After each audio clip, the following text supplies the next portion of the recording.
আলহামদুলিল্লাহি নাহমাদুহু ওয়া নাস্তাঈনুহু ওয়া নাস্তাগফিরুহু ওয়া নু'মিনু বিহি ওয়া নাতাওয়াক্কালু আলাইহি ওয়া নাউযু বিল্লাহি মিন শাররি আনফুসিনা ওয়া মিন সাইয়্যাতি আ'মালিনা মান ইয়াহদিহিল্লাহু ফালা মুদিল্লা লাহু ওয়া মান ইউদ্লিল ফালা হাদিয়া লাহু ওয়া নাশহাদু আল্লা ইলাহা ইল্লাল্লাহু ওয়াহদাহু লা শারীকা লাহু ওয়া নাশহাদু আন্না সাইয়্যিদানা ওয়া নাবিয়্যিনা ওয়া হাবিবানা ওয়া বাশীরানা ওয়া নাযীরানা ওয়া তাবিবানা ওয়া আত-তাইয়্যিবাল বারা ওয়া খানা মুহাম্মাদান আবদুল্লাহি ওয়া রাসূলুহু ওয়া নাশহাদু আল্লা ইলাহা ইল্লাল্লাহু ওয়াহদাহু লা শারীকা লাহু ওয়া নাশহাদু আন্না সাইয়্যিদানা মুহাম্মাদান আবদুহু ওয়া রাসূলুহু নাহমাদুহু ওয়া নাস্তাঈনুহু ওয়া নাস্তাগফিরুহু ওয়া নু'মিনু বিহি ওয়া নাতাওয়াক্কালু আলাইহি নাহমাদুহু ওয়া নুসাল্লি আলা রাসূলিল কারীম আবাদ আলহামদুলিল্লাহ।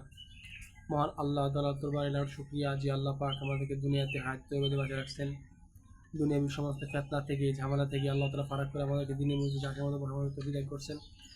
এই জন্য আমাদের দিল থেকে শুকরিয়া আদায় করা উচিত। আলহামদুলিল্লাহ। ভাই দোস্ত যে মহান আল্লাহ পাক দুনিয়ার জমিনে আমাদেরকে প্রেরণ করছেন শুধুমাত্র তার গোলামি করার জন্য এবং একমাত্র হযরত মুহাম্মদ সাল্লাল্লাহু আলাইহি ওয়াসাল্লামের তুরুকে চলার জন্য। আমরা যদি হযরত মুহাম্মদ সাল্লাল্লাহু আলাইহি ওয়াসাল্লামের তুরুকে চলি এবং আল্লাহর হুকুমকে মানি, তাহলে আল্লাহ তাআলা আমাদেরকে দুনিয়াতেও শান্তি দিবে, মৃত্যুর পর শান্তি দিবে ইনশাআল্লাহ। আল্লাহ তাআলা আমাদের সবাইকে দুনিয়া ও মৃত্যুর পর জিন্দেগিতে আখিরাতে আল্লাহ তাআলা আমাদের কামিয়াব করুক এবং দুনিয়াতে আল্লাহ তাআলা আমাদের কামিয়াব করুক, মৃত্যুর পরের জীবন আল্লাহ তাআলা আমাদের কামিয়াব করুক, আমিন। এই জন্য ভাই আমাদের কিছু করণীয় কাজ আছে। কাজ কি? আমরা যদি দুনিয়াতে শান্তি পেতে চাই, আল্লাহ হুকুমকে মানতে পারি, নবীকে মানতে পারি, নিশ্চয়ই আল্লাহ তাআলা ওয়াদা রাখছেন আমাদেরকে আল্লাহ তাআলা পুরস্কার দিবেন। এই জন্য ভাইয়া দোস্ত আমাদের করণীয় কি? আমাদের করণীয় হচ্ছে দুনিয়াতে যত সমস্ত পাপ আছে এগুলো থেকে বাঁচতে হবে। যেমন সুদ, ঘুষ, চুরি, জেনা, গীবত, চুগলখড়ি, পরনিন্দা, লোভ, হিংসা, অহংকার, এগুলো আমাদের ত্যাগ করতে হবে, বর্জন করতে হবে। আর আল্লাহ তাআলাকে পেতে হলে একমাত্র হযরত মুহাম্মদ সাল্লাল্লাহু আলাইহি ওয়াসাল্লামের তরিকা আমাদের অবলম্বন করতে হবে। হযরত মুহাম্মদ সাল্লাল্লাহু আলাইহি ওয়াসাল্লামের তরিকা আমাদেরকে মানতে হবে। একমাত্র হযরত মুহাম্মদ সাল্লাল্লাহু আলাইহি ওয়াসাল্লামের তরিকাই আমাদের নিজের ভিতরে আনতে হবে। এছাড়া আর দ্বিতীয় কোনো রাস্তা নেই।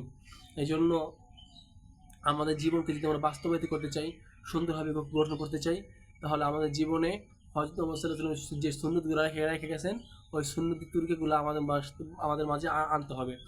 এই জন্য আমরা কোনোভাবেই সফল হতে পারবো না, কোনোভাবে সাকসেস হতে পারবো না যদি আমরা হযরত মুহাম্মদ সাল্লাল্লাহু আলাইহি ওয়াসাল্লামের তরিকা মতো জীবন গঠন না করি। একমাত্র কোনো পথে শান্তি নাই, কোনো রাস্তায় শান্তি নাই, একমাত্র হুজুর পাক সাল্লাল্লাহু আলাইহি ওয়াসাল্লামের রেখে দেওয়া জিন্দেগির উপরেই শান্তি ও কামিয়াবি। এটা আমাদের মানতেই হবে, আর এটা আমাদের বিশ্বাস করতে হবে যে হযরত মুহাম্মদ সাল্লাল্লাহু আলাইহি ওয়াসাল্লামের তরিকা যদি আমরা দুনিয়াতে গঠন করি, তাহলে আল্লাহ তাআলা আমাদের জন্য জান্নাতকে রাখছেন। ইনশাআল্লাহ আমরা জান্নাত পাবো, আমরা জান্নাতের আশা রাখি। এছাড়া অন্য কোনো রাস্তা চলাফেরা করলে আল্লাহ তাআলা আমাদের জান্নাত দিবেন না। জান্নাত সত্য যদি হুজুর পাক সাল্লাল্লাহু আলাইহি ওয়াসাল্লামের সুন্নাত তরিকা আমাদের ভিতরে আমরা বাস্তবায়ন করতে পারি ইনশাআল্লাহ তাআলা।